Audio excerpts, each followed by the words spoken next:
A respeito da primeira proposta sua, né? Que foi você sugeriu que o exercício fosse eu sou Kerres e depois eu amo Kerres. Não, Kerres ama Kerres. Kerres ama Kerres. Kerres ama Kerres, é isso. Kerres ama Kerres. Eu não sei, a sensação que eu tive desse exercício, queria que você corrigisse, talvez, é que quando eu falo eu sou Kerres, eu estou falando com ego, aquele serzinho pequeno, eu concentrado comigo mesmo. Mas quando fala Kerres ama o Kerres, esse outro Kerres seria o completo, seria o self, né?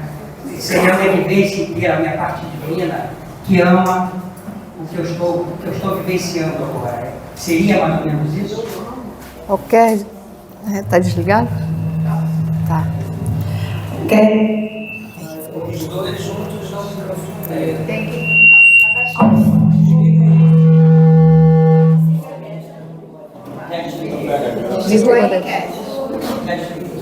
Tá. Então é melhor usar o mesmo, só que aí a gente... Não, então desliga esse aqui. Esse está desligado? Desliga esse antes. Caramba. Eu falo, caramba. Tem que ligar. Tá ligado. Deixa eu só ligar aqui. Tá ligado. Tá, ótimo. Kerres, como você falou, a sensação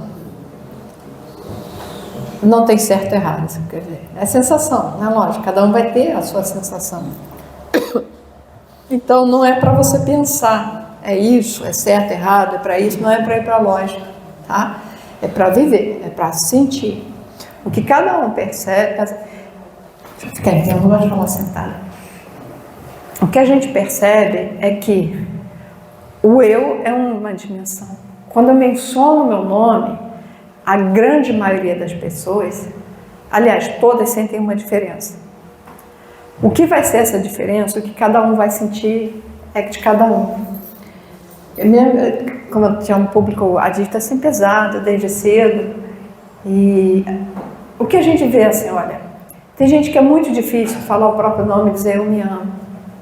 Ou melhor, dizer como se fosse eu, Daniela ama Daniela. Tem gente que não se reconhece.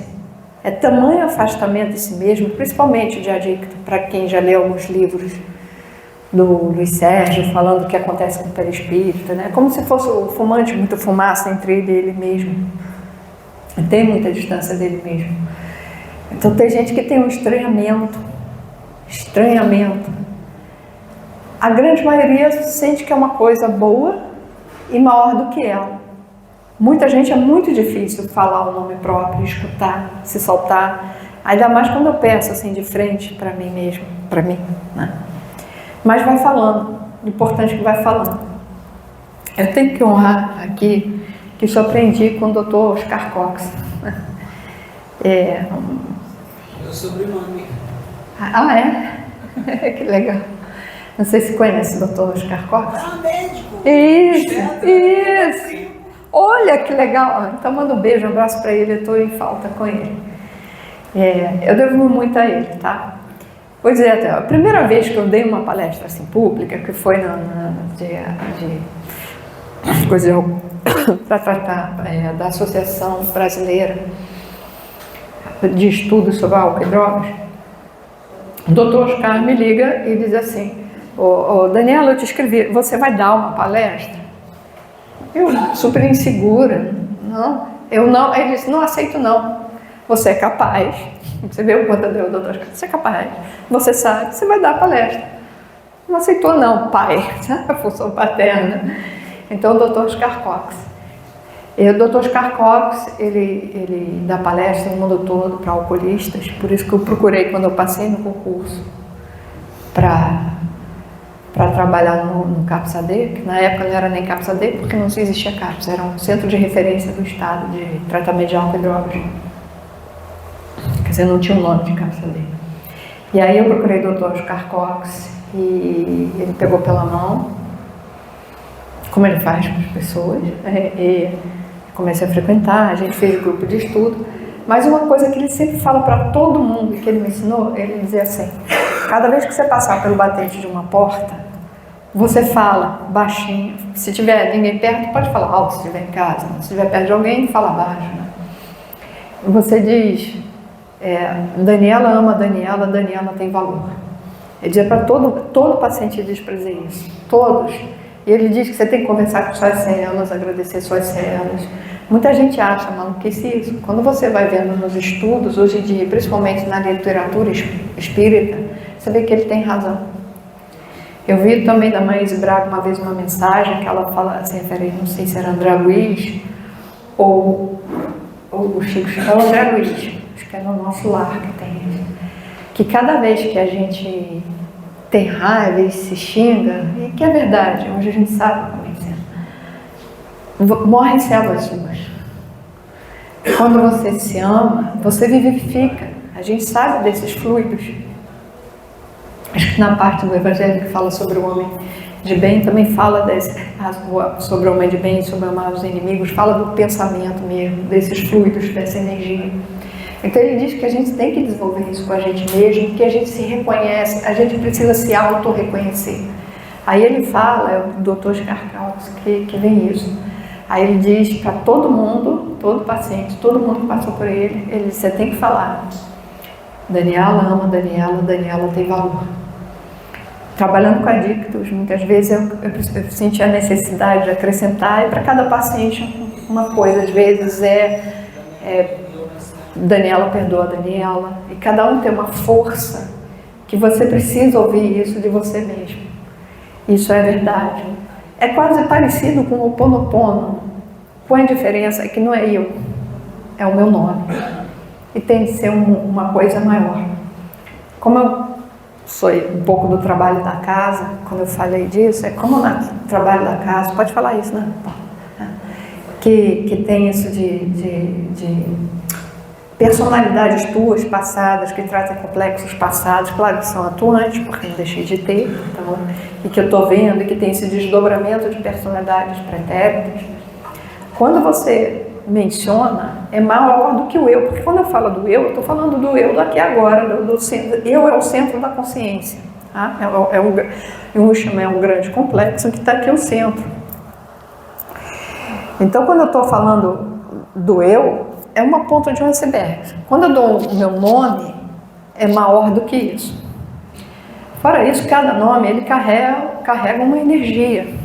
Tem aquela história dos nomes, né, de significados, para quem estuda numerologia, porque eu não sei, mas que é, quem já fez ou alguém já falou que é, então tem uma energia ali, tem também a qualidade que você tem a trabalhar, mas o que eu acho mesmo que acontece nisso é isso, não tira, te respondendo, tira a questão se é self, se não é, não procura, aqui não, sente, é isso. Repete mais vezes, faz, é isso. Porque, de novo, não tem certo nem errado, tem experiência, tem a vivência e tem alguma coisa lá, acontece, o que é, não sei. Você vai dizer com você. E hoje é uma coisa, progredir será outra, mas uma coisa eu te garanto, a extensão do amor que você tem por você vai aumentar progressivamente, repetindo isso. Obrigado. E nada.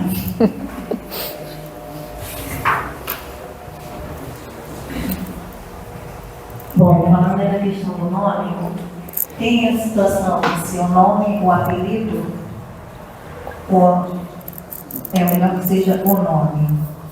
Eu falo isso porque eu tenho crise de existência, né? Eu tenho vários apelidos, vários nomes. Então, falar o meu nome soa estranho para mim. Meu nome é Ana Cláudia, que é só Ana. Tem que ser Ana Cláudia. Então, soa estranho para mim. Inclusive, eu trabalhei muitos anos com um endereço de e-mail, Ana Martins. Algumas pessoas acabam conhecendo por Ana Martins. E agora, nesse novo trabalho, é Ana Silveira. Super estranho isso. Estou muito desconfortável com isso, mas não tem como trocar. E aí, quando você falou essa coisa, será que, inclusive quando eu era pequena, minha mãe foi chamada na escola porque eu não respondia chamadas. Porque eu não me conhecia como Ana Cláudia, eu me conhecia como Ana Cláudia já tinha, quando eu entrar na escola. Até eu entrar na escola eu não me conhecia como Ana Cláudia. Então, falar o meu nome sou difícil. Vamos ver aqui. Apesar que se alguém quiser partilhar da experiência semelhante, Ana Cláudia. Ana Cláudia, tem as coisas, eu vou dentro do que está na nossa crença mesmo, com base de livros espíritas, etc. Né? A gente tem um livre-arbítrio antes. Papai também é um obstetra. E isso conhece bem o doutor Oscar Cox e vice-versa. Mas por que eu falei dele? É porque o nome, quando está lá, né, no livro do Espírita, a gente exerce um livre-arbítrio antes, lembra? Antes é combinada a família, o livre-arbítrio é antes da gente chegar aqui, uma hora, né? Então a gente estabelece ali um pouco do nome. Eu vivi isso com a minha irmã se chama Liana. Todas as bonecas dela tinham era Liane, sempre por aí, né? Todas as bonecas. Aí ela dizia que a minha sobrinha, se chamar, já estava escolhido Denise. Quando nasceu, tinha um monte de Denise ali. Aí ela botou Juliana. Chama o nome, e esse era o nome, mas eu brincava, bem que eu te estrado. Repara, Juliana é Liana com Ju antes. E a vivência, porque eu falei para a obstetra, a criança tem um nome, ela chama o nome. Tem um antes, você não sabe porquê, e às vezes é dado. Então esse nome você escolheu. Cada nome carrega uma energia. Esse estranhamento que você sente, eu estou supondo, tá bom? Com base, eu digo, da minha vivência, observação, leitura. É possível, é possibilidade, que esse estranhamento que você tem, ele tem a ver com o estranhamento justamente com uma característica dessa energia que o nome Ana Cláudia carrega. Eu vou sugerir, faça se quiser, que você comece a repetir, é aquilo que eu falei, às vezes tem um estranhamento mesmo, uma aproximação da Ana Cláudia. Tem muita gente que não gosta do nome que recebeu. Pode estar falando aí de uma rejeição profunda em relação com você mesmo. Cada outro nome que a gente recebe, ele tem energia, tem qualidades, e que não são só do nome. É também aquelas que vão sendo impressas na medida que vão sendo ouvido, exercido. Então, por exemplo, tem um jeito que só papai me chamava. Eu acabo usando pessoas chatas. Dandy, só papai. Se alguém me chamar de Dandy, óbvio que isso tem uma energia que me soa de um jeito que vem do amor paterno. Mais ninguém. Né? Então tem, e aí tem uma qualidade. E que é uma coisa assim também muito interessante, que eu vou comparar, como eu falei a questão do ídolo, é que um objeto, às vezes, de tantas pessoas creem naquilo, elas ganham uma energia referente àquela crença. Se Jesus na Via Crucis foi aquele lugar que ele caiu e botou a mão, não sabemos, mas com certeza, de tanto ser essa crença, todo mundo botar a mão, ali passa a ter uma energia. Que isso tem essa energia. Para quem é muito materialista, é meio estranho estar falando disso, energia. Então, cada um com a sua crença. Isso começa a convocar, quem tem uma sensibilidade maior, sente isso. Então, cada nome, e pelos afetos que tem, além da propriedade do nome em si, ele tem uma energia. E, com frequência, ela é similar. A sincronicidade, ele tem uma sincronicidade que as coisas se aproximam que são iguais. Eu não vou dizer característica, mas posso dizer assim. Uma cliente do papai, uma vez, estava esperando o consultório, pegou meu nome e fez uma numerologia. Entre os defeitos que estavam lá no meu nome, está indecisa. No meu mapa astral, eu tenho Lua em Libra. Quem tem Lua em Libra é muito indeciso. Ué. Entendeu? Se não é lá, é cá, lá, ele está em você. Então, o que eu sugiro é, vá repetindo. E cada um desses nomes, apelidos, ele também tem coisas impregnadas, características todas, que esse você já acolheu. Começa a acolher o Ana Cláudia. Quanto ao sobrenome, porque eu não digo assim, fala Ana Cláudia Martins, ou Ana Cláudia... O sobrenome família é uma outra coisa, é um tipo de energia. É a família, você, o nome. Entende? Outra coisa referente a como a coisa vai para um lugar que a gente nem imagina, né? mas referente ao nome, que tem muitas tradições, que quando a pessoa passa por um acidente, uma coisa grave, muda de nome. Tem um batismo que muda o nome, que recebe um nome, que está reinaugurando uma vida. Isso é válido, isso é real, e às vezes isso acontece sem ser planejado. Né? Aí a pessoa, lidando com doentes, né? Sobreviveu, quase morreu, e sobreviveu, e ao lidar com a doença, ele entra num processo de reflexão profunda, e aí ele tem um batismo, né? Quando ele entra numa igreja, por exemplo, ele passa por um batismo e passa a ser chamado do irmão, não sei o quê. Ou às vezes coisa nada a ver. Aí ganhou uma energia, agora sobreviveu, entrou na capoeira, teve um batismo, recebeu um nome. Então, como realmente a vida tem essa sincronicidade, que não é à toa. Entende? Então, acolha o Ana, o Aninha, Ana Cláudia, nome, experimenta, tá bom? Se quiser.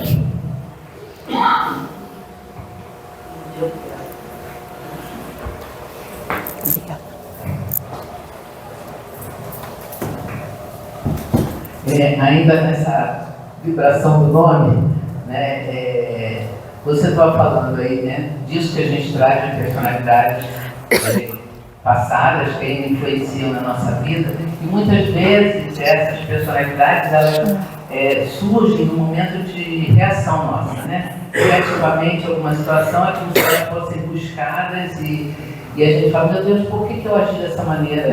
Não é isso que eu queria. Então esse trabalho da gente se reafirmar com o nosso nome, isso de alguma forma faria com que a gente ficasse mais firme e menos reativo a influências que vêm do passado, né? Eu falar o meu nome, eu me reafirmar, né? Thelma, Mama Thelma, e eu saber que eu sou eu, isso de alguma forma teria uma... assim, eu ficaria mais forte do que essas reações que vêm dessas personalidades passadas. Então, eu vou pegar assim, olha, a gente é um só, é ponto do feedback, está aparecendo, tá? O que aparece agora, está agora. Ele é atualizado nas situações daqui e agora. Quando você tem um filho, cada filho vai ter um tipo de reação. No teu mesmo comportamento, aquela característica já é dele. Eu acho que a gente já traz um olhar, já tem as poucas vezes que eu fui... Até o papai aceitar que eu não queria ser obstetra. Ficava me forçando. Os colegas vão, os filhos, os colegas, vai comigo. Então, vendo no acidente, aquela criança já tem um olhar para o mundo. Ela tem uma forma de ver, que está ali, mesmo que ela ainda não vê, tem algo ali que traz. Então, a nossa postura, ela também traz uma resposta do outro, você entende? Então, a forma, quem tem gêmeos é mais fácil dizer, sempre dizer assim. Essa, quando eu brigo, ela encara, a outra recolhe. Mesmo jeito, mas são espíritos diferentes, então isso já está ali na pessoa. A situação, ela não é a causa, a situação é deflagradora, é na situação que vai vir o que mora na minha alma para saber o que eu tenho que trabalhar. E claro que a família é o melhor lugar para isso, nas primeiras relações aparecem. Bom? Então a forma, ela já é minha, reação é reflexo. Então todas as coisas são reatualizadas. Quando você fala isso da personalidade de trás, eu vou definir, porque a gente fala muito de complexo. O complexo é um termo que veio do Jung. Bom? O Jung, ele fazia, sabe esse teste para ver se a pessoa está mentindo? Então, esses testes, e aí vai medindo a frequência respiratória, né, o quanto sai de oxigênio, a sudorese, as respostas orgânicas reflexas. Então, vai vendo se a pessoa gagueja, qual é o tipo de... ele fala a palavra e o outro tem que falar uma palavra imediatamente. Se gagueja, se repete, qual é o tipo de palavra, de resposta. Então você vai vendo as respostas emocionais, inclusive como aumenta a transpiração, ou muda a respiração, né? Aí para ver um complexo. Assim foi vendo esses complexos inconscientes. Então o que é o complexo? O complexo é aquela emoção, a emoção é sempre reação, tá bom? É um reflexo.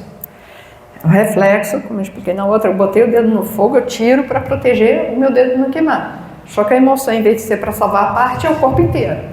Então, uma resposta reativa, involuntária, espontânea, intensa, breve, igual ao reflexo de botar o dedo no fogo. Quer dizer, de tirar o dedo do fogo. Né? Reflexo de botar no... de tirar o dedo do fogo. É um reflexo, para me salvaguardar. Né? Que vai botar luta ou fuga ali. Então, esse é reflexo. Reflexo, por isso você reage. Por isso que eu preciso tomar consciência do que eu sinto. Aí vou começar o sentimento para poder, que a vantagem do sentimento, escolher. Não é bom bater. Me deu vontade de responder na lata pro cara lá do som alto, mas não é bom. Não vou ficar no reflexo. Não pesei meus valores, é melhor não matá-lo. A vontade. Bom, então, essas respostas, voltando ao que é reflexo, essa emoção, que teve uma experiência primeira e que gerou aquela emoção. E essa fica. Todas as experiências semelhantes vão formar um complexo. Então, por exemplo, foi rejeitado pela mãe. Tudo que parecer, todas as situações em que possam desencadear essa mesma emoção primeira, ele vai sentir aquilo. Ou situações semelhantes, aí teve um namorado que rejeitou, vai formando esse símbolo complexo. Quando o indivíduo é exposto a uma situação semelhante, imediatamente vai vir aquele sentimento para que ele tenha a resposta. O complexo, ele fica no inconsciente, porque é uma coisa incômoda que atrapalharia a minha vida normal. Então ele fica sempre no inconsciente, eu não sei dele. E quando eu sou exposta a situações semelhantes, eu imagino sempre como uma bola cheia de coisas, né? Como se tocou, furou e explode aquela emoção.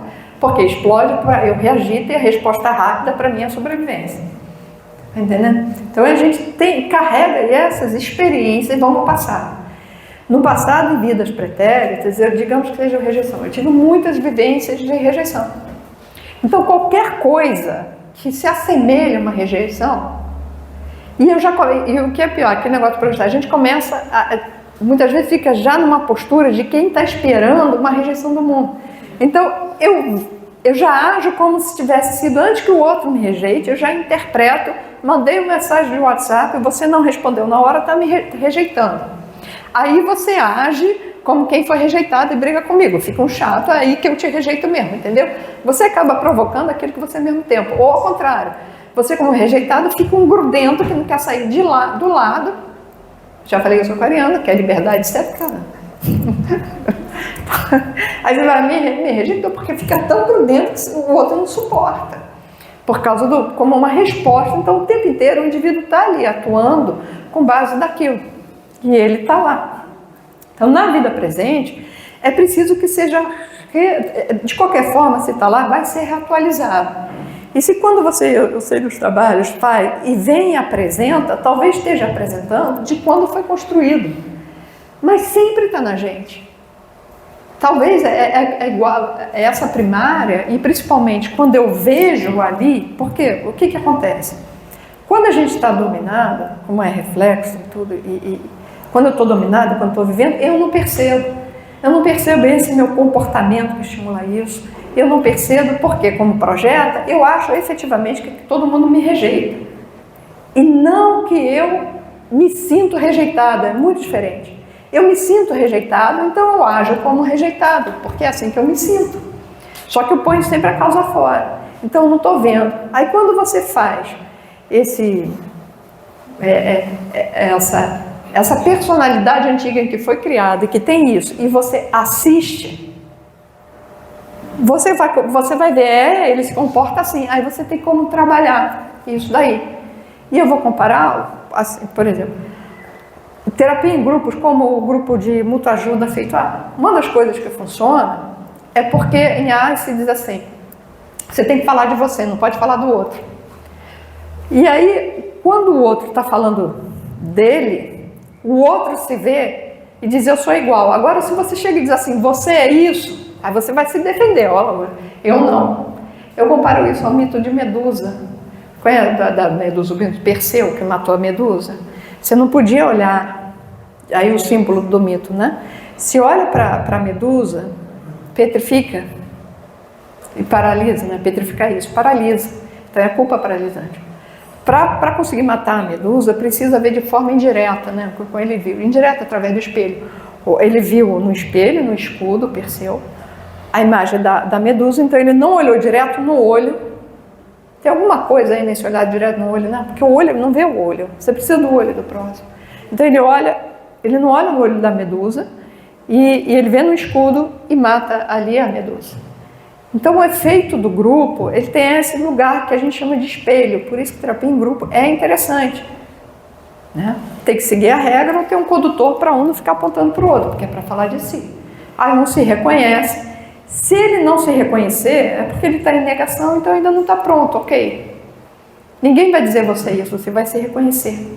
Então quando você faz esse trabalho que você está dizendo, é que você põe no espelho. Mas isso é teu, não é um outro, sou eu. Eu vou comparar também, já que ele falou que é artista plástico e gosta de arte terapia, na terapia junguiana a gente usa, o Jung trouxe isso, né, de técnicas expressivas não verbais. Uns usam mais, outros menos, mas o que acontece na técnica expressiva não verbal? Digamos que você faça um desenho. Então você faz um desenho, ou faz uma colagem. Quando você faz isso, a gente diz assim, que há um distanciamento, é o seu inconsciente projetando, desenhando ali, ou fazendo a colagem. Diz que existe um distanciamento que é de posição, que permite que eu enxergue e dialogue com uma coisa que é da minha natureza, entende? Que enquanto está dentro eu não tenho como ver e como dialogar com isso. Então é uma distância que não é de natureza, não é um outro, não foi o Paulo que desenhou, fui eu que desenhei. Então tem uma distância que não é de natureza, mas de posição. E essa posição permite com que eu dialogue, que eu me veja, reflita e elabore isso daí. Então, respondendo a tua pergunta, eu preciso explicar, foi lá longe, o que é emoção, o que é complexo. Vai aparecer ali complexos, em que você manifesta, e por isso você reage, e por isso que nessa vida atual, não é a você do passado, é a de hoje. Isso tudo está inscrito na minha alma. Isso tudo sou eu que tenho a evoluir, que tem a ver com vivências pretéritas, mas que elas permanecem hoje, tanto é que interferem na minha vida, que foi o que você falou. Eu me vejo hoje agindo como há 400 anos atrás. Se a gente vê como 400 anos, não é nada. Mas aí, está respondido, precisa de mais coisa. Obrigada.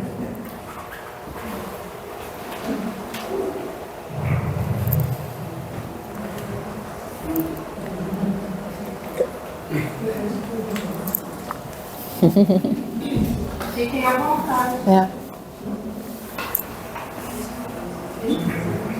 Eu estou soltando o pescoço. Oi, querido. Eu não sei bem se é uma pergunta, sabe? Mas à vontade. Quando a gente estava vendo sobre a questão dos símbolos, né, dos ritos, eu fiquei pensando que quando a minha impressão é que antes a gente se conectava mais com o que estava dentro, com o que a gente sentia, né? Quando fala do trovão, do raio, do sol, ou seja, a sensação que tudo isso me causava do que com a lógica das coisas, né? Que aí agora a gente tem uma explicação do que seria. Então, sem pensar o que era certo e o que era errado, mas é como se eu desse valor a isso que eu sentia, né? O que me causava. E expondo um pouquinho a gente, aqui no trabalho, eu fiquei me lembrando de uma experiência que a gente teve que veio assim à tona, uma participação no ritual, né? Éramos nós ali e haviam pessoas que a gente amava, mas que estavam sendo entregues em sacrifício, sabe? E eu fiquei pensando o que estaria por trás disso, né? Saindo um pouquinho do horror que isso me causou, saber que eu estava ali de repente participando, de repente não estava ali participando disso, mas o que era que estava me movendo a fazer aquilo, né? O que estava realmente motivando aquilo, sem ficar julgando muito a situação. E aí quando a gente estava nessa parte aqui, você falando, eu fiquei pensando muito nisso. Não cheguei a resposta nenhuma ainda, mas acho que em algum momento vai surgir alguma coisa. Né? Então não foi bem uma pergunta, mas foi só uma experiência, né, que eu passei aqui. Você sabe o que eu acho interessante? É que a gente precisa aprender, aquilo tem bons olhos, a olhar com amor e compreensão. Então por isso que eu acho legal quando explica lá no Evangelho segundo o Espiritismo, que tem essa parte, que fala das questões mosaicas, aí da época dos holocaustos, né, de animais, etc. Dizendo isso era necessário segundo o aditamento daquele povo naquela época. E assim era com a gente. Ou melhor, foi com todos nós. Hoje a gente não faria muita coisa. Mas eu só não faria, eu vou dizer com muita coisa, cada um na sua vida, tem muita coisa que eu não faria mais.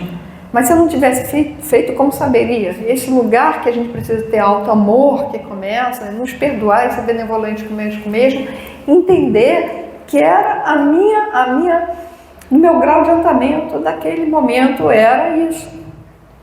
O que não é, de novo, para voltar isso.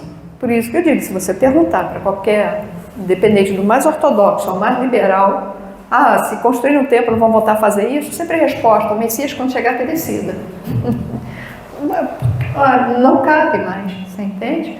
Mas teve um momento que foi a forma de quê? Do que é importante. O que diz lá não é para voltar ao ritual.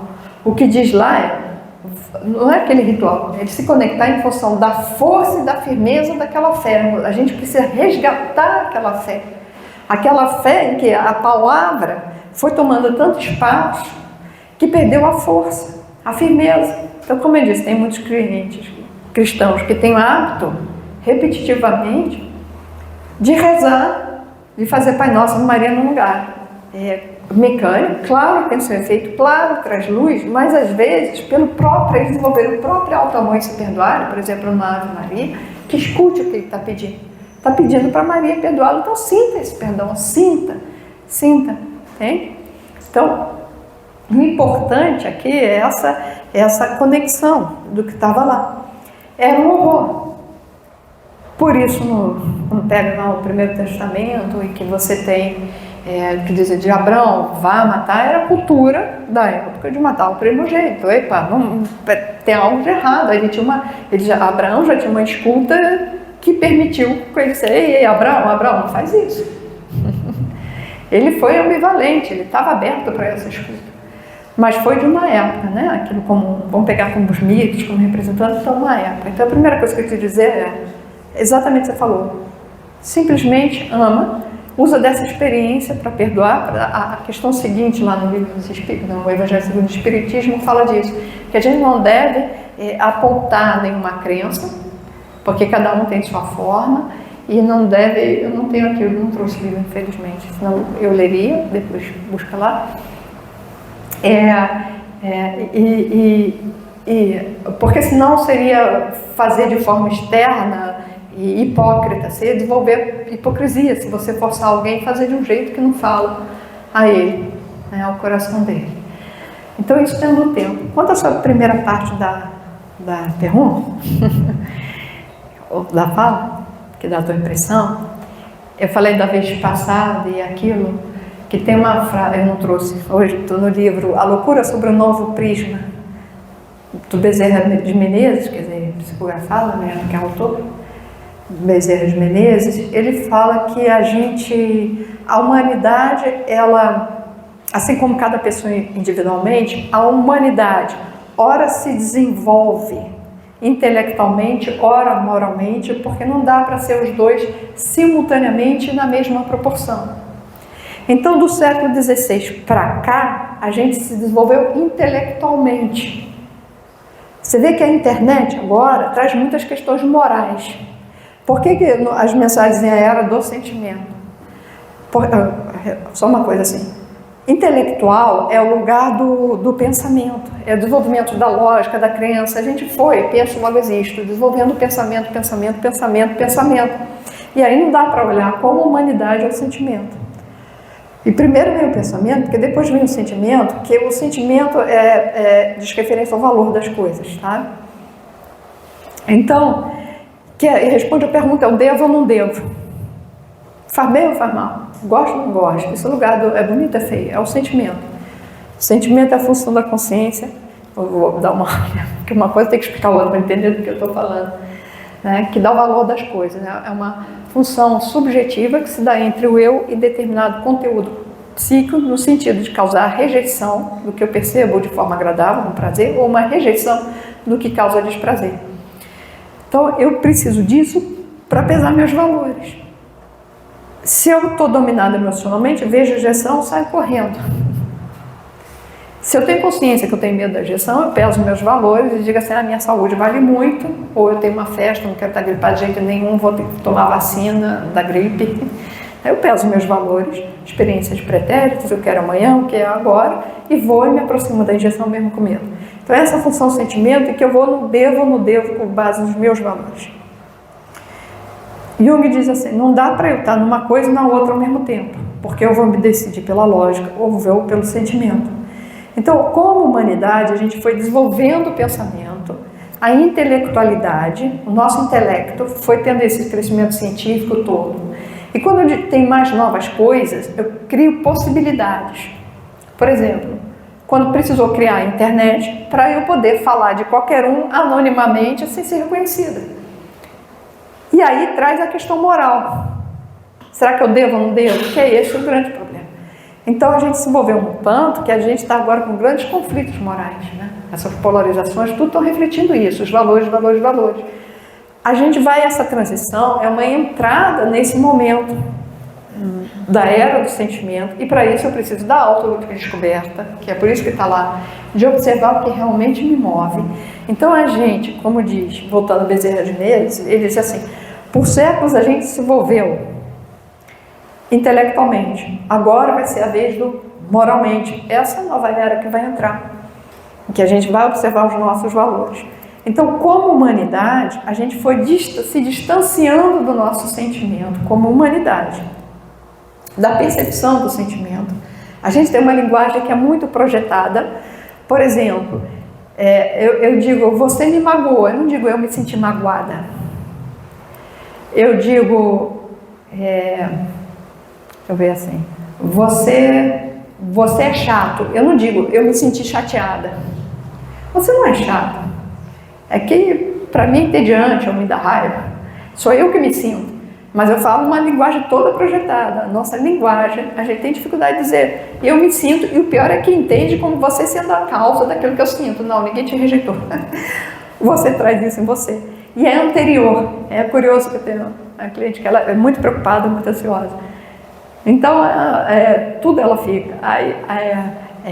Quando a filha não estava saindo, é engraçado, porque a filha não saía, aí eu vivo preocupada porque ela não sai, ela já está na idade de sair e não ter amigos. Aí a filha começa a sair, aí eu estou preocupada porque o que ela está andando, o que ela está fazendo. A preocupação é dela, anterior.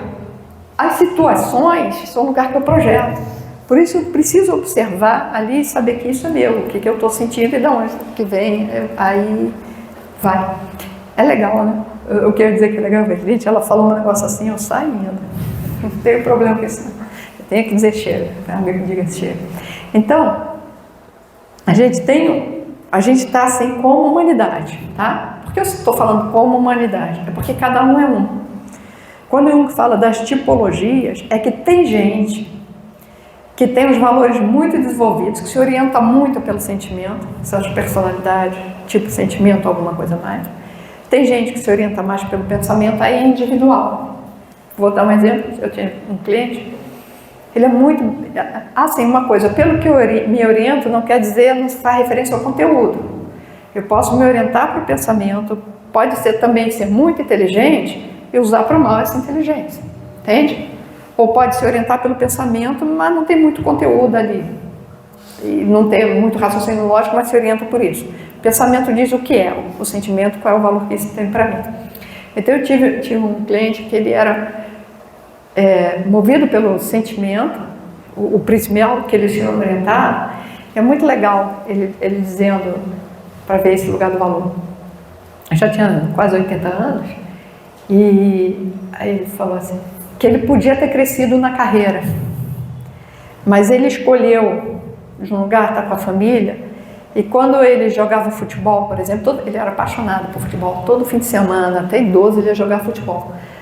Só que dava X horas, ele ia para casa, que queria também estar com o filho. Então, todo mundo ficava ainda no futebol e ele nunca ficava.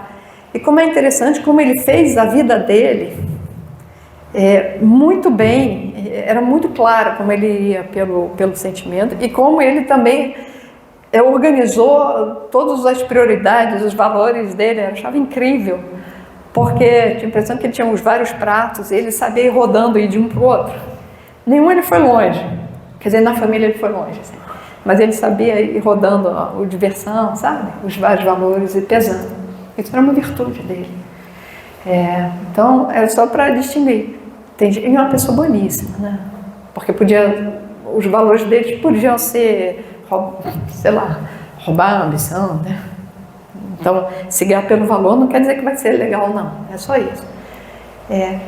Eu dei esse exemplo para dizer como humanidade é uma coisa e individualmente é outra, porque cada um é um, tá? É como dizer, eu sou tímida, mas o brasileiro, eu sou introvertida, o brasileiro é extrovertido. Isso.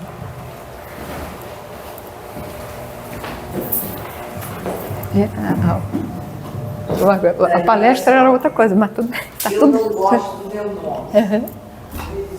Isso, o nome hoje vai... Não gosto do meu nome, nunca gostei. Quando eu era pequena, a minha mãe dizia que o padre não queria me batizar na igreja católica, porque o meu nome não era cristão. Tá? Era, mas ele, falta de conhecimento dele, ele achou que não era.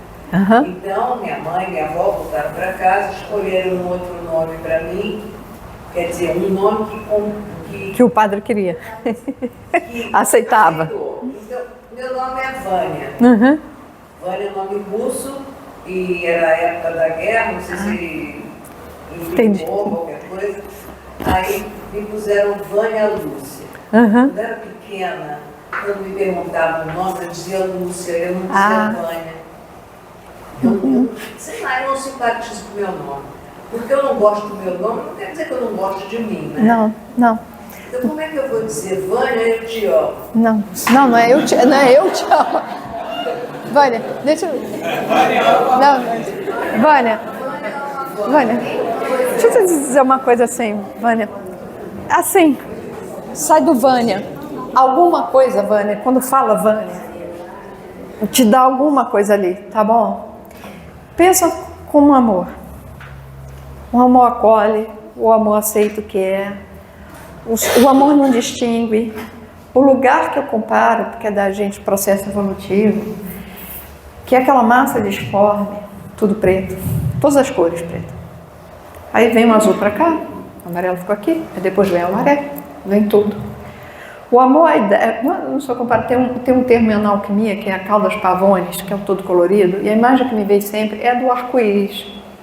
O arco-íris é a luz decomposta. O arco-íris, ele contém todas as cores, né? As várias frequências, vivendo lado a lado em plena harmonia. Não é tudo misturado. Esse é o lugar da indiferenciação. O escuro, o preto é a própria ausência, né? Da cor, o branco que tem todas. Vamos pegar a luz. Então imagina, a luz tem todas. O amor é o arco-íris que celebra e que une. O amor é depois do dilúvio de Noé, se formou o arco-íris. Esse selo, dizendo, não vou destruir mais vocês. Para mim é um grande símbolo. O arco-íris tem um lado negativo, porque mostra isso tudo que a gente veio antes, que vem fazendo. Mas a imagem do arco-íris em que você tem todas as coisas. Então eu quero dizer o seguinte, sai do Vânia. Pensa Vânia não como nome, mas como uma sonoridade que tem uma energia. E esse nome traz uma energia e traz qualidade. Todo nome traz qualidade. Se você abre assim, o que quer dizer esse nome? Sem pedir licença a um amigo. Eu tenho um amigo que adotou uma criança, está procurando muito uma criança. E quando ele adota essa criança, era bebê, ele ficou anos na fila para adoção, e eles tentaram inseminação artificial várias vezes, e não conseguia, e fila de adoção. Então foram anos para ter filhos. Muito desejo, muito desejo, muito desejo. E quando vem, né, ele é chamado para adoção e recebe essa criança, o nome dessa criança era Davi. Davi é o amado. É essa criança, o nome da criança, amada, desejada, escolhida. Quer dizer, o próprio nome, o nome Davi quer dizer isso. Essa criança, ela não foi rejeitada. Quando eu falei para ele assim, sempre agradece essa mãe. Essa mãe, eles não podiam ter filhos. O Davi foi muito desejado. Muito. A mãe que o gerou teve essa bondade lá em cima, né? Assim que eu vejo. E aceitou para o Davi. Então, o Davi é um nome que carrega essa energia. Por que quer dizer isso? Não sei o que quer dizer isso. Talvez seja como aquilo de tanto botarem a mão no lugar que ele passa a ter essa energia e ser isso. Então, cada nome, se foi construído ao longo das épocas, eu não sei, cada nome traz uma energia. E essa energia, essa qualidade que está naquele nome, é que você precisa encontrar. Eu sugiro, porque pesquisa o nome Vânia, de onde vem, entre em contato com essa energia e acolhe essa energia. Se essa energia não for sua, se for por engano, se não tinha nada a ver, não importa. É como amor. A gente chegar lá significa ter todas as cores dentro de nós. Essa vida é insuficiente, eu acho. Mas então aproveita como oportunidade de acolher essa energia. E o que eu te diria, a frase seria Vânia Lúcia, porque foi o nome que você recebeu de batismo. Às vezes, você falou de não gostar, às vezes sim, às vezes eu já vi gente que rejeita o nome porque esse nome não era dele. Eu tenho uma amiga também que adotou uma criança e que ela manteve o nome e não deu outro. E aí ela contava, porque eu tive um grande amigo que cismava com o nome de Henrique. Amigo de infância, cismava com o nome de Henrique. E já mais velho, porque antigamente não contavam, né? Muitas vezes quando a criança era adotada e tal. Mais velho é que ele descobriu que ele era adotado. Aí ele foi, já adulto, ele teve um filho e deu o nome de Henrique. E aí ele conseguiu pesquisar, com a internet ficou mais fácil, e descobriu que o nome originário dele era Henrique. Então tem coisa assim que a gente não sabe. Porque o que eu vou te dizer assim, olha, se não tiver nada a ver com você, acolhe a energia, porque como amor, a gente vai precisar aprender a chegar lá em todas as virtudes. Então olha como isso. É isso. É sempre isso aqui. Eu preciso costurar isso aqui. Me lembrou de uma coisa aqui. Isso eu vou pegar de um amigo, pessoa. Não, eu ia dar o nome. Ele é uma pessoa assim muito conhecida, um grande pediatra, muito conhecido, tá? Às vezes reportagem. Ele tinha uma filha, acho que ele devia ter uns 5 anos, e assim, 5, 6 anos, e um filho de 2, entre 1 e 2 anos, mas já falava, né? Então, por aí. E a filha maiorzinha de 5 começou a aprender matemática. Aí ficava 1 e 1, 2, 2 mais 2, 4, né? Aprendendo tudo, e perguntava para o irmãozinho pequenininho, devia ter 2 anos, ou 3, não sei, pequeno. Perguntava para ele, quanto é 3 mais 2? E ele não sabia. Não sabia. Aí ele se virou para ela e disse assim, quanto é tudo mais tudo? Ela não sabia. O incrível é que nem os pais sabiam. Aí ele respondeu, 1. Que coisa, que sabedoria. A gente vem do 1 e parte para o 1. A gente é filho da mesma semente, assim creio. Mesmo Deus, somos todos irmãos. Quem leu a Evolução dos Mundos é a mesma célula primária, é o mesmo lugar. Nós somos unidos profundamente. Hoje, a gente estudando as plantas, vê que as plantas se comunicam, elas interagem com o subsolo, é tudo um. É tudo um. Aquilo que mostrou quando o Jung diz a individuação engloba o mundo. Quanto mais eu me aproximo de mim mesmo, mais eu me aproximo do próximo. Quanto mais eu desenvolver o amor por mim, eu desenvolvo o próximo. É tudo um. A gente está muito afastado disso. O amor é o grande eu. E a gente vive no ou, defendendo a nossa parte. Tudo bem, nós achamos que o nosso cérebro é mais animal, o outro está desenvolvendo. Mas é isso aqui. Costurar, a gente tem que costurar tudo. Então, Vânia, eu vou te dizer, não importa se era o seu nome. Eu sei que Vânia é alguma característica. Existem Vânias.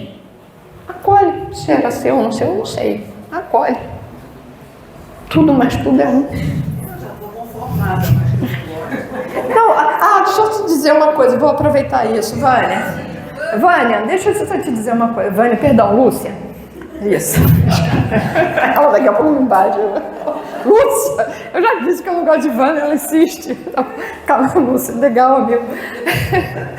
Lúcia, brincadeira à parte. Sabe quando a gente lê Amar os Inimigos? É possível amar os inimigos. Por quê?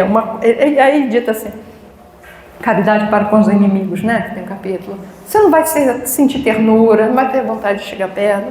Não é isso, não é isso. É desejar o bem, querer o bem, lembra? Se alegrar com o bem. Aí vem um homem de bem falando um monte de coisa que a gente não faz, que é na relação com o inimigo. Que quer criar esse. Então, gostar, lembrar. Gente, gostar é afinidade. Quando eu digo não gosto com amarelo, não quer dizer nem que amarelo é bom ou ruim, é feio. Simplesmente eu não tenho afinidade. Eu gosto de amarelo, tá? Mas seria, eu não tenho, é que eu vi lá o amarelo.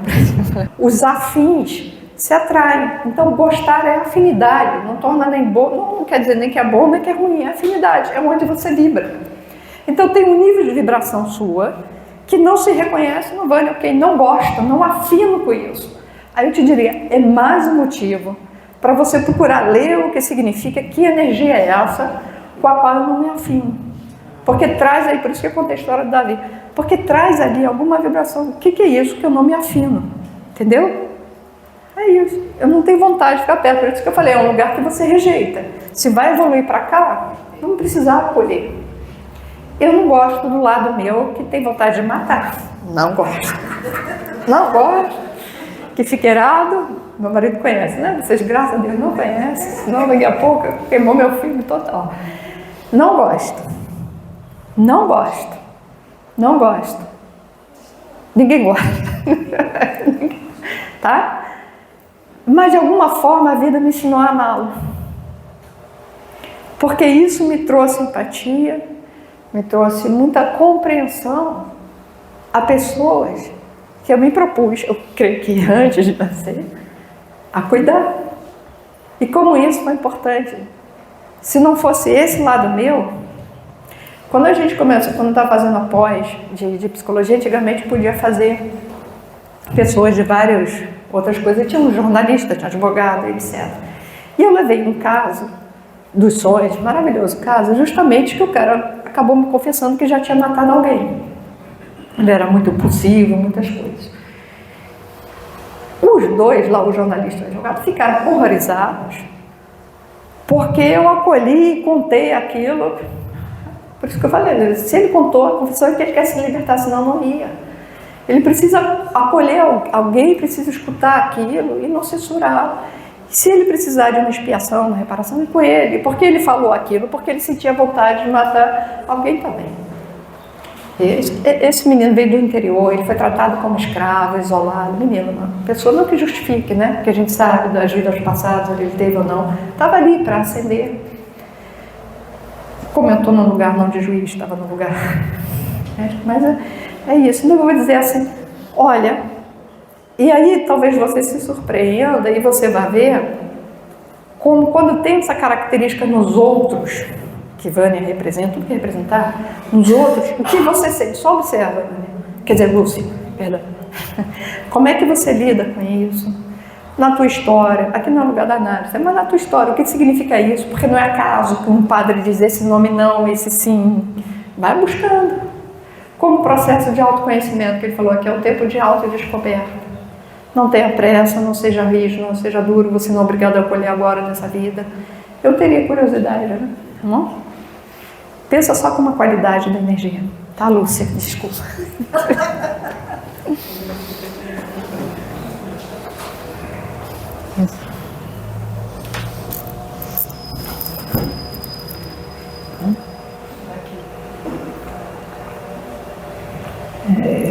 Eu vou falar aqui, eu mandei uma pergunta, mas é assim, diante de tudo que você colocou aqui, eu fui trazendo isso para mim,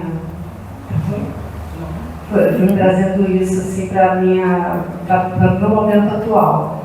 A minha mãe biológica desencarnou quando eu tinha 4 anos. E aí eu tive uma outra mãe.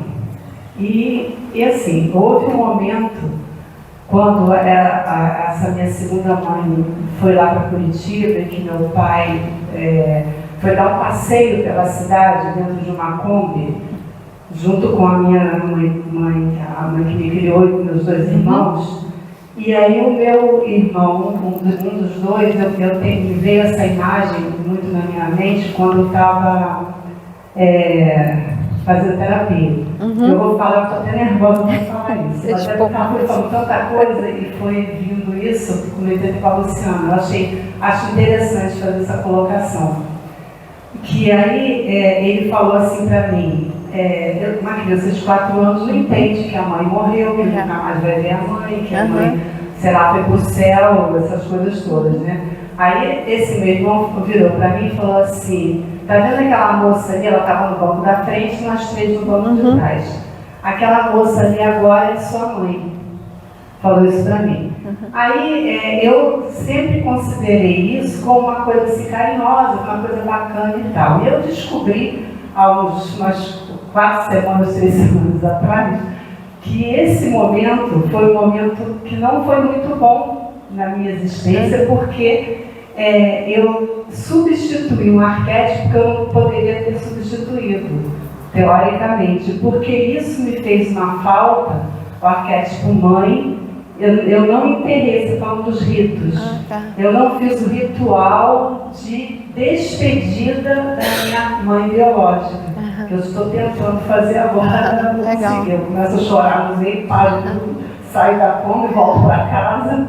Eu não consegui fazer, mas eu estou achando isso muito interessante dentro da minha vida, sabe? Fazer isso. E essa coisa do ritual, quando você começou a fazer, na mesma hora eu me lembrei isso. E agora você falando aí, o que eu fiz?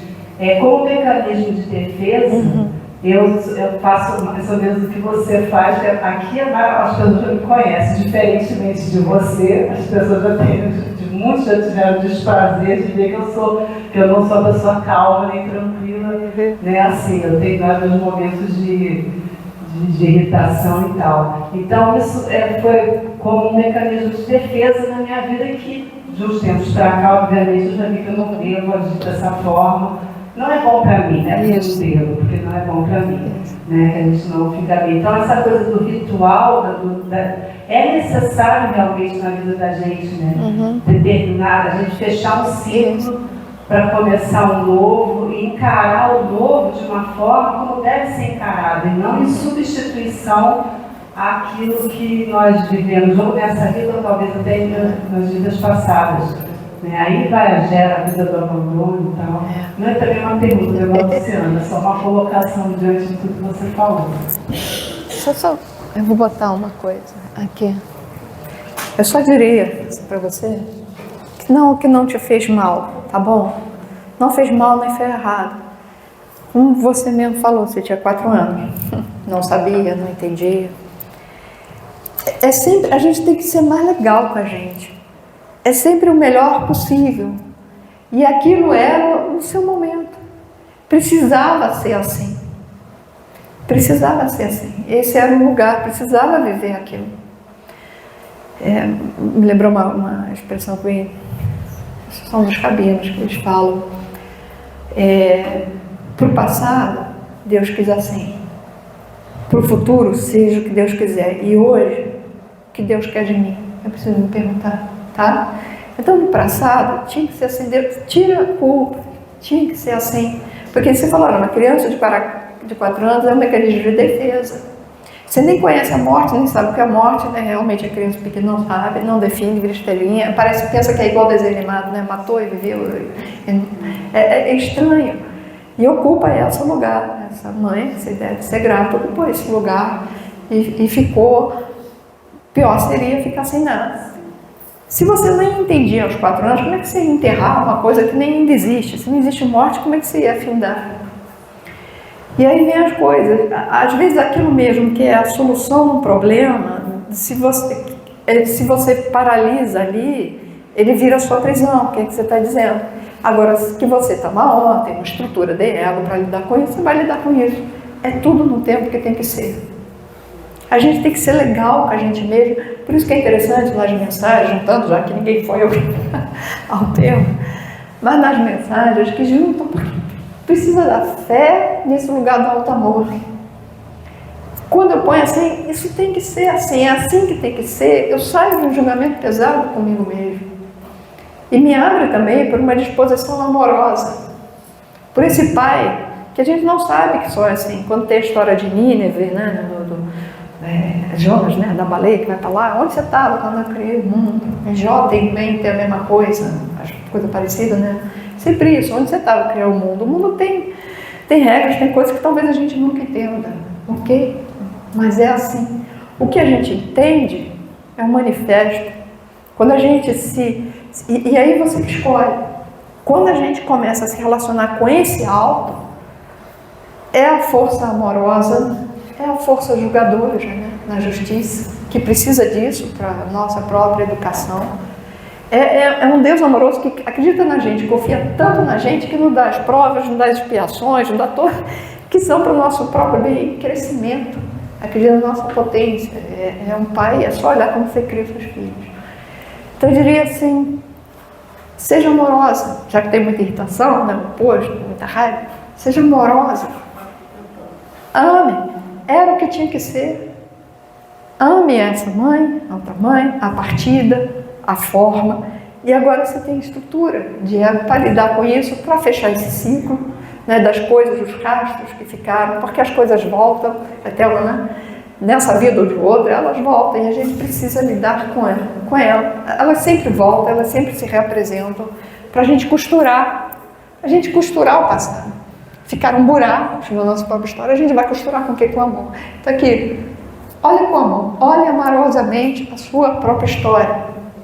Isso do recurso, vou dar um exemplo do que eu quero dizer. Sabe aquele adolescente sem graça, começou a mudar o seu corpo, ele nos gosta, ele está desembolsado e ao mesmo tempo ele está louco por aquela menina, ele quer paquerar, não devia, jovem não devia beber, mas ele bebe, porque o álcool tira o não interno, ele consegue ir lá e paquerar e chega e paquera.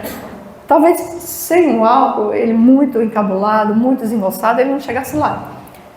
Agora, aquilo que o permitiu, primeira vez, se ele começa a beber para sempre para fazer isso, daqui a pouco ele nem vai paquerar, ele bebe e fica só na bebida, ele nem paquera, nem desenvolve. Então aquilo que foi um caminho de liberdade para ele, que permitiu o primeiro momento, acabou virando uma prisão, entende?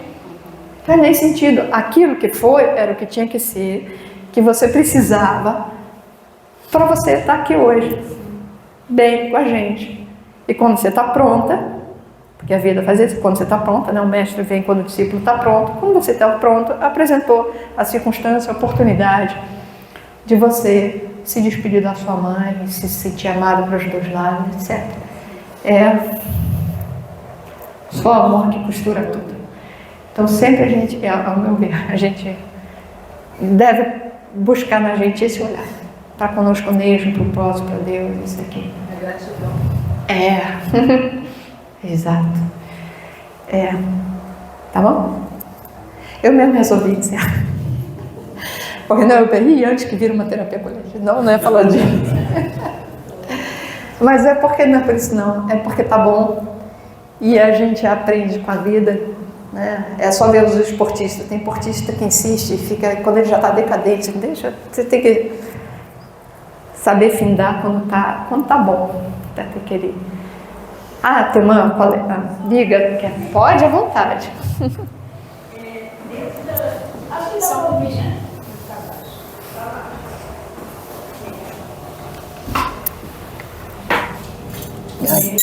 Dentro de tudo que você abordou, você poderia falar um pouco sobre a procrastinação em relação a essa questão do controle?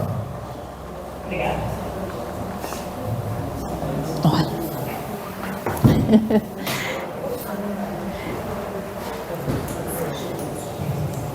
Provavelmente quando você fala isso, você tem alguma coisa na mente, que eu gostaria de perguntar. E de que você tem de mente? Porque com tudo que é muito vazio, eu posso ir para qualquer lugar. Me diz, quando você falou dentro disso, o que da procrastinação? Sim, essa coisa da procrastinação mesmo. Tipo assim, Isso, dá mesmo. fazer uma determinada coisa e eu fico procrastinando. Isso é uma coisa que acontece comigo. Eu sei que eu tenho que fazer determinada coisa e em algum momento eu me saboto e eu não faço aquilo que eu tenho que fazer ou eu não faço no tempo que eu tenho que fazer. E aí, se você abordar isso em relação ao tempo que você está fazendo, Tá. como próprio. Tá. Obrigada.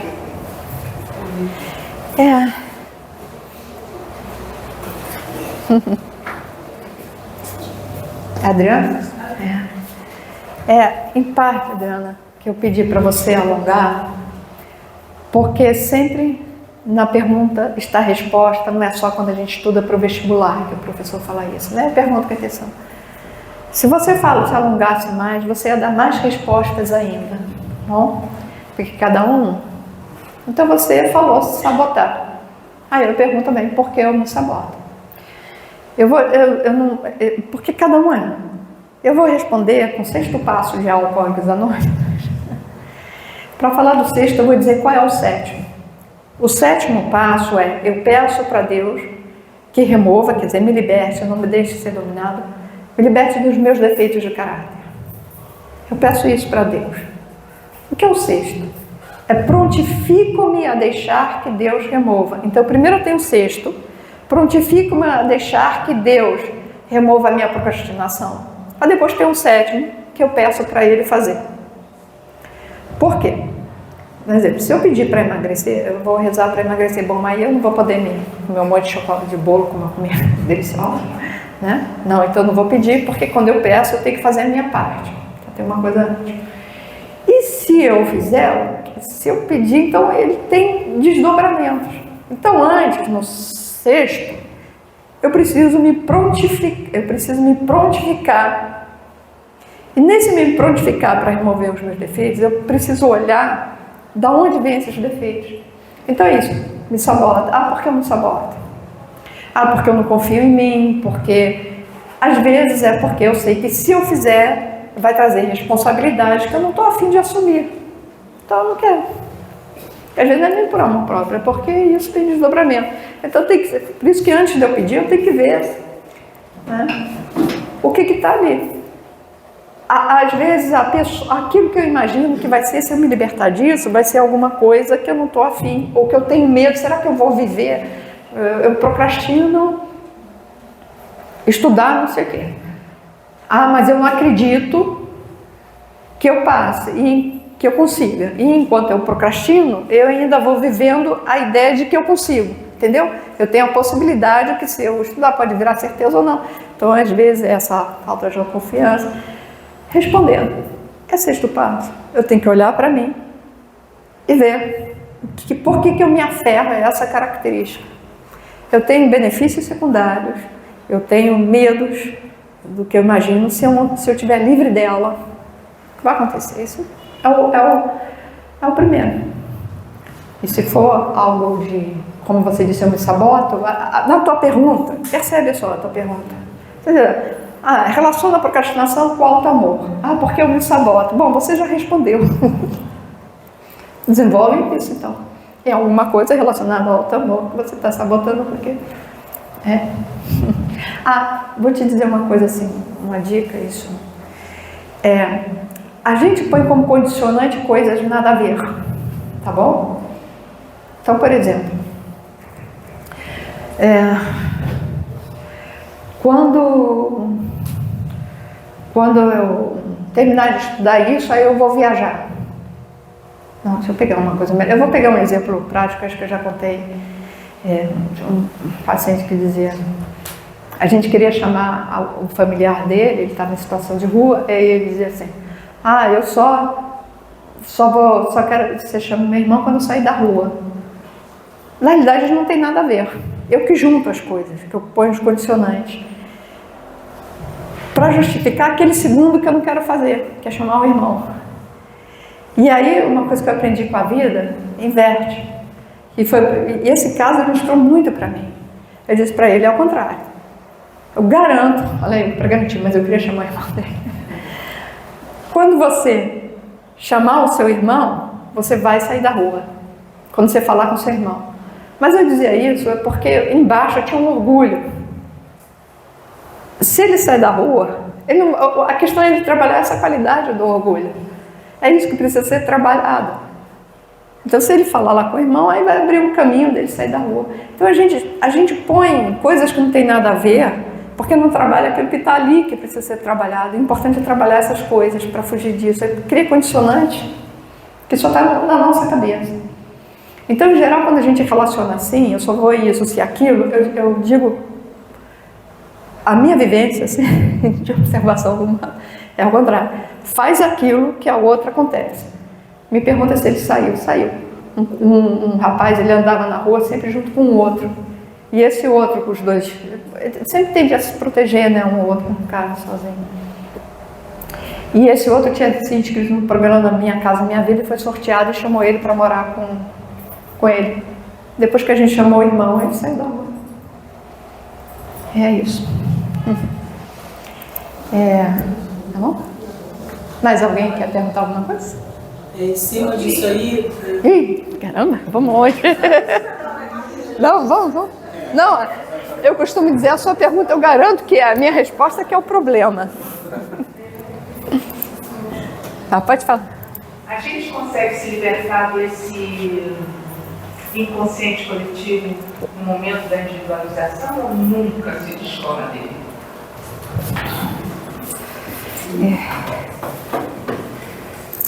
Não tem momento de individuação, tá?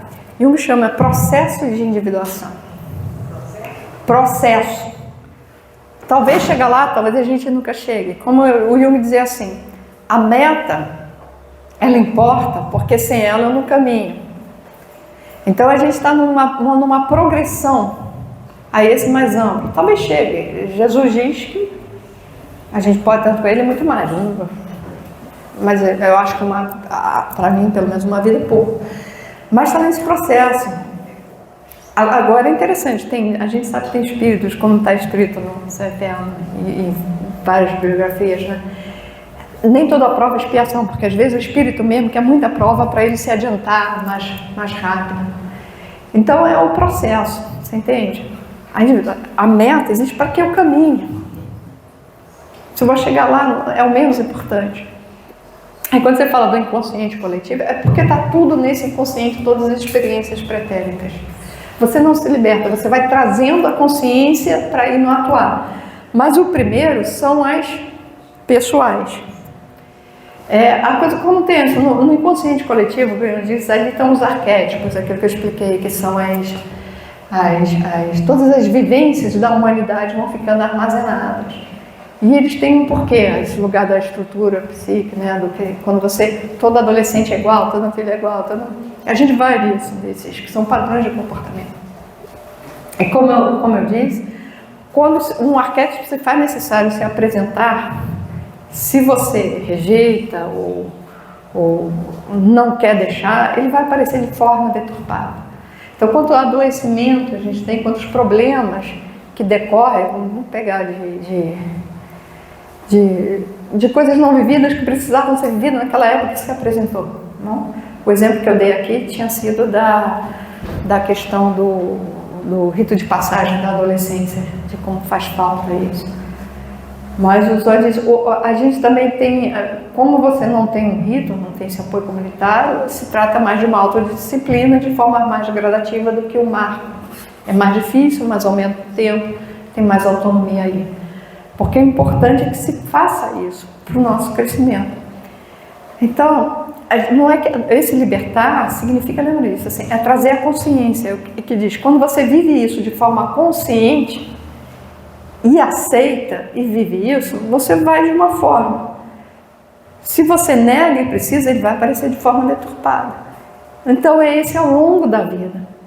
E esse ao longo da vida, eu vou pegar uma coisa do Livro dos Espíritos, da Ascensão, quando ele diz assim, é mais fácil educar uma criança obediente do que uma desobediente. Né? A gente tem o livre-arbítrio para dizer sim ao que é. Só que a gente tende a dizer não. Né? Nós aqui somos renitentes, senão a gente não estava nessa era aqui. Né? Tem um lugar da gente. Então, quanto mais eu for dizendo sim ao que é, quanto mais eu amar, mais eu vou, entre aspas, me libertar. Me libertar, lembra assim, é acolher, é não ser dominado. É dizer sim, é aprender, é tudo, é desenvolver a compaixão, a empatia, todas essas qualidades que estão no amor. E quando eu leio aquela questão do homem de bem, do amor ao inimigo, né? Você deseja, você faz. Tem um dar a outra face, né? Não devolva da mesma moeda. Não dá esse termo, está escrito lá, mas quanta terminologia, olha quanta coisa ali para fazer. O resto tudo é experiência. Não sei se respondeu mais. Agora, é curioso aqui, vou falando. Quando a gente se abre, eu estou vendo as caras, obrigada, não pela receptividade. Quando a gente se abre, aquele lugar do professor, né? Tem um professor aqui. A gente abre a pergunta, a gente abre e a gente... É o que vier. E o Dr. Oscar Cox, ele brincava, uma vez ele foi convidado no programa Sem Censura para fazer uma entrevista. E a Leia Danag lhe perguntava alguma coisa naquela época. E ele falava o que queria e depois respondia. Aí o doutor Oscar Cox depois falou assim, eu fui lá para passar um recado. Então ela me perguntava o que queria perguntar e eu aproveitava a oportunidade para passar o recado que eu tinha. Tranquilo. Então eu estou dizendo aqui, eu não sei quando eu abri assim, se eu respondi dentro do que cada um queria, ou mais daquilo. Porque a única coisa que eu tenho para oferecer é o que eu trago dentro de mim. Então, não tem, ou me inspiro, né? Mas como eu falei da intuição, precisa sempre que a gente estude para ter aquele passar. O que eu falei aqui é a partir da minha forma de ver a vida. É só da minha forma de ver a vida. Hoje, eu espero evoluir e acrescentando, e crescendo e aprendendo com os erros. Então, quando eu respondo, não tome como uma verdade, pelo amor de Deus. É a minha forma de ver a vida. Era o que eu tinha para dar no dia de hoje e de responder. Talvez eu tenha feito o que o Dr. Oscar Cox disse assim. Eles perguntam o que querem e eu falo. Porque até a gente, como professor, sabe. Às vezes o aluno faz uma pergunta que a gente não sabe responder de jeito nenhum. A gente fala de outra coisa. Aí um outro aluno diz assim, não, mas você não entendeu a pergunta. A gente... Não era isso que ele queria saber. A gente... É isso, gente. Muito obrigada. Como são 10 para 5...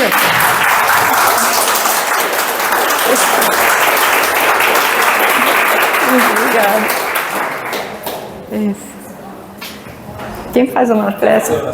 Não, tá bom. Fazer do meu jeito, quer dizer, não. Tá bom. Ele não, tá bom.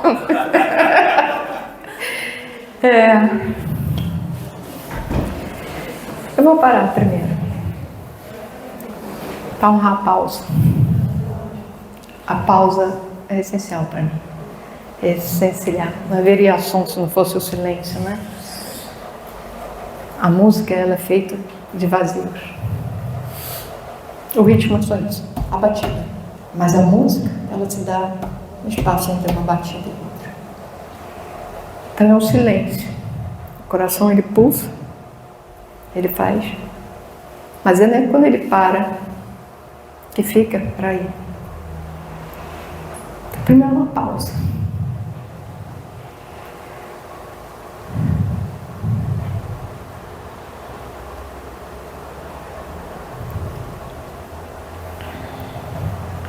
vida é pausa, uma vida é movimento. Vai e vem.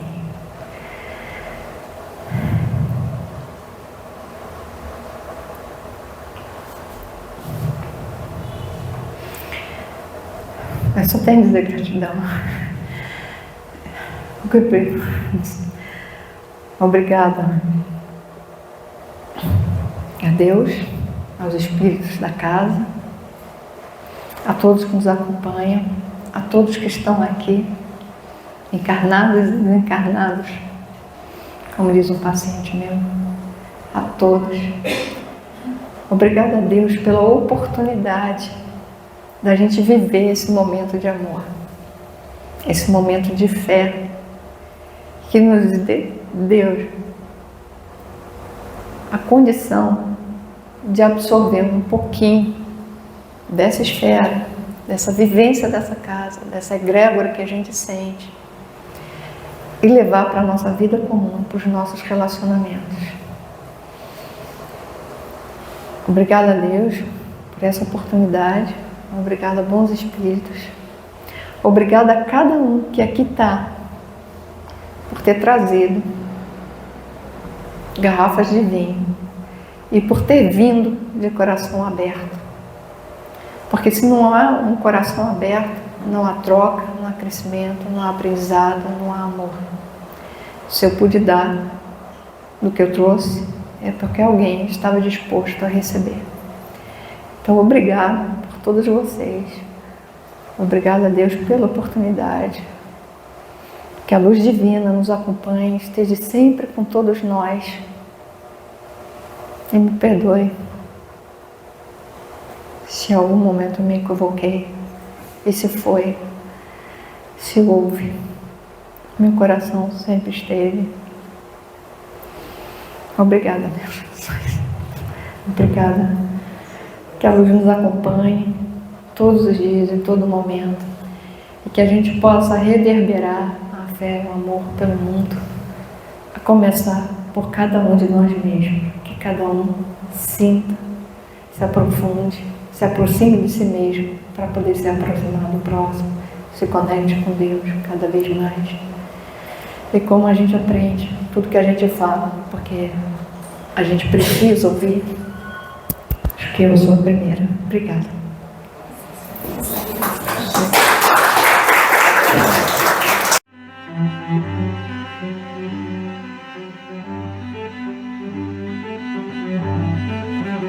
Thank you.